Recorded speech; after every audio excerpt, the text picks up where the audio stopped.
say that when you scramble, it's kind of playful, not serious type of climbing, but it also is serious in another way.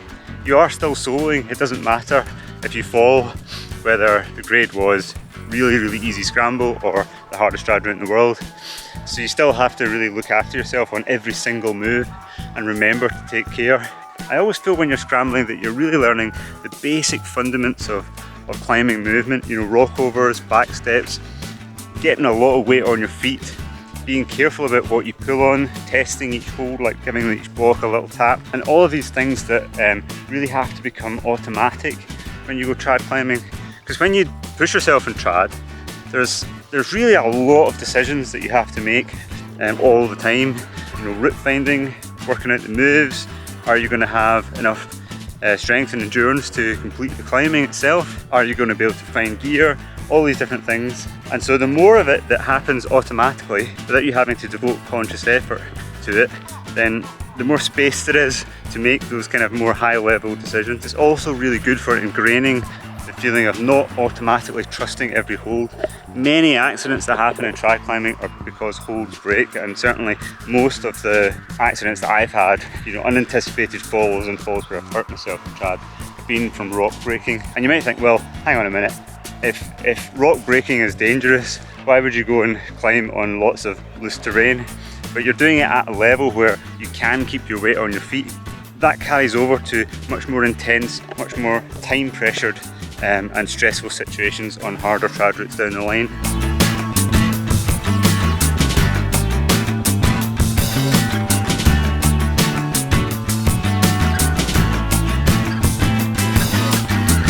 Oh yeah, I'm getting eaten alive.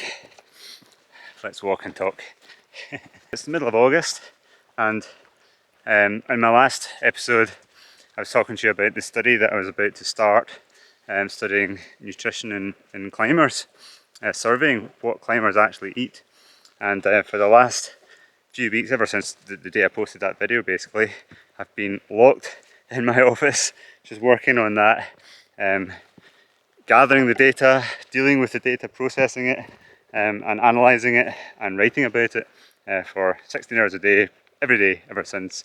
So I have not done a lot of climbing, I've not been out at all. Just because it was in my interest for various reasons to go in a complete sprint and do it.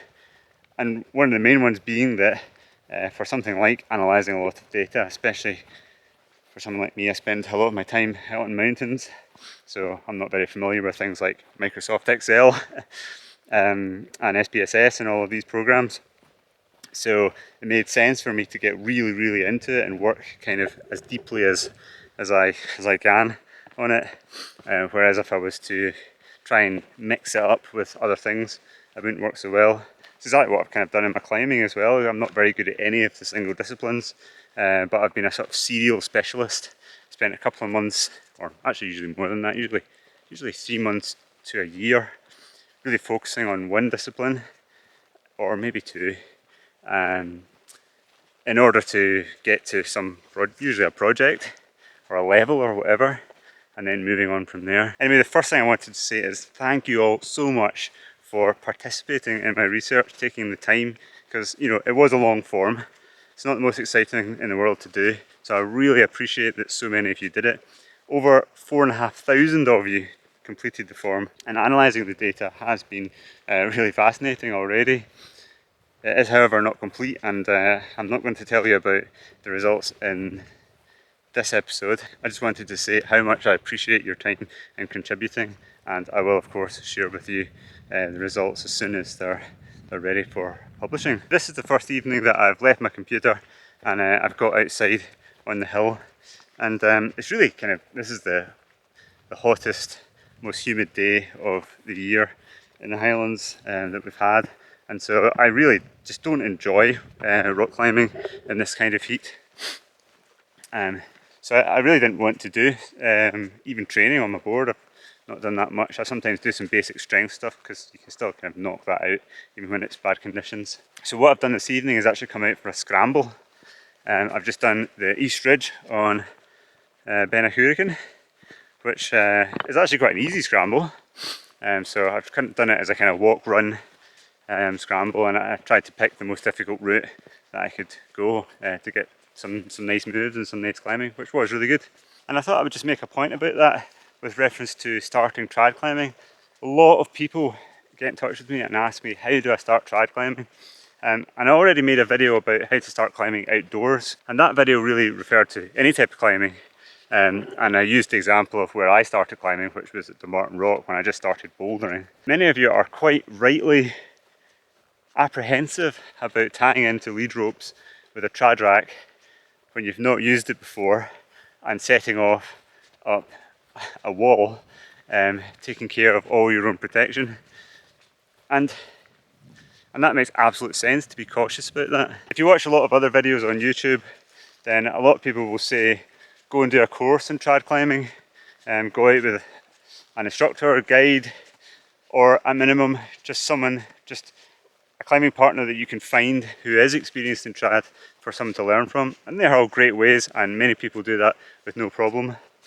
I would suggest though that there is another ingredient that's maybe not an instead of, but just as well as, which is to go scrambling. Scrambling is just very, very easy rock climbing, and it often takes the form of really nice mountain ridges like that one there that I've just climbed. So what you end up doing is having a really, really good day in the mountains. This has been a lovely evening out. I left my house after 6 PM, cycled up the track a bit, came out and done this. I think it's about 8:30 now, and I'll probably be back in my house for about 10. It's just an evening out after work, but I've had a really nice mountain trip, and I've climbed a lot of moves. And also, I've dealt with a lot of the foundational things of risk assessment from second to second, move to move, to hundreds of meters of climbing that you actually do when you do a big long scramble, which is analogous. It's basically just like a long, easy multi-pitch route. That's where I'm about to be heading down. That ridge down there, down through the gap in the forest, and my bike is in the track down there. Looking across to Loch Lagan, Benny and Shoes, and all the Ben Alderman rows behind. Craig Meggie over there. Almost every time that I go out and do a scramble, I always think, wow, I should do this more.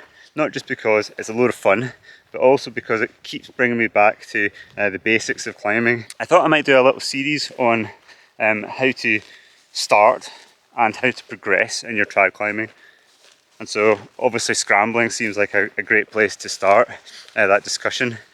And in future videos I'll talk about how to trust trad gear, because when I started trad climbing I could climb up to a reasonably good level in bouldering before I really got into trad, and I could actually climb about V9 47C, and I could only climb severe, which is, you know, quite an entry level grade in trad climbing, you know, really super easy physically.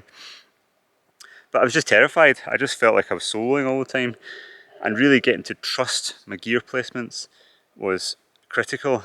And when that clicked, then I went I did my first, I think I'd done 1 or 2 VSs, and so I did my first HVS, E1, E2, E3 and E4 in one day. Now obviously most people's progression won't go like that. I had many of the other ingredients in place, and I'm sure that's a theme you'll have noticed in this vlog, where I talk about having different ingredients into climbing performance, and they all operate semi-independently. So some people have a lot of some and not enough of others. And the goal, everyone's goal in climbing, is to try and figure out which ingredients you have more of and less of, i.e. what's your weaknesses and strengths, and to fill in those weaknesses and to get more of the skills you need. So perhaps in the next video I'll talk about trusting trad gear and how you go from placing a cam or a wire and thinking, will that hold? Can I trust that my life to that? Can I follow onto it?